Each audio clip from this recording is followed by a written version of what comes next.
Ito namang rank 1 sa 2025 licensure examination for certified public accountants, ibinahagi ang kanyang mga pinagdaanan at itinuturing na early graduation gift ang natamo nitong tagumpay.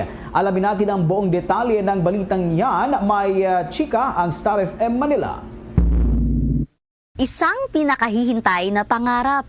Ganyan ilarawan ni John Elrich Gamboa ang kanyang saya matapos niyang manguna sa katatapos lang na 2025 licensure examination for certified public accountant. Pagbabahagi ng top-notcher na tubong Tarlac, hindi naging madali ang kanyang mga pinagdaanan habang nag-aaral. Isa na rito ay ang ma-stroke ang kanyang ama. Imbis na panghinaan ng loob ay ginamit niya ang bawat pagsubok sa buhay bilang lakas upang maging proud ang kanyang mga magulang. Nabitbit ang matayog na pangarap, tiyaga at sipag. Excited naman na ang top-notcher na magtapos na ng kanyang kolehiyo sa University of the Philippines Diliman sa susunod na buwan. Sa 9,533 na examinees, isa ang 23-year-old top-notcher sa 3,000 mapalad na nakapasa at nakakuha ng 92.67% rating. Sa exclusive interview ng Star FM Manila kay Gamboa,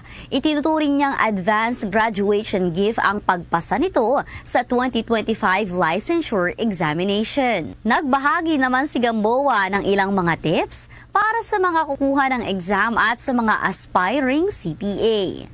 Constantly remind yourself with the reason kung bakit mo ginagawa yung ginagawa mo ngayon. Always remember the reason why you started and imagine the life you will have after the boards. Maglaan ng oras at seryosohin ang pagre-review. Pinasalamatan naman ng top-notcher ang lahat ng tumulong at naging inspirasyon niya sa buhay bago maabot ang tagumpay. Maraming salamat po una sa UP Diliman at sa mga professors ko. Lahat po ng alam ko ngayon at naisagot sa boards ay dahil po sa inyo. And then to Rio CPA Review School at sa mga reviewers, and of course to my family who helped us when life gave us tangerines. And then to my girlfriend, maraming salamat sa walang pagod na pagmamahal at pag-unawa. To my family, maraming salamat sa sakripisyo at suporta. Yan ang report mula rito sa himpilan ng 102.7 Star FM Manila. Nag-uulat Star DJ Kibi Gora para sa number 1 and most trusted radio network in the country, Bombo Radio Philippines. Basta Radio Bombo!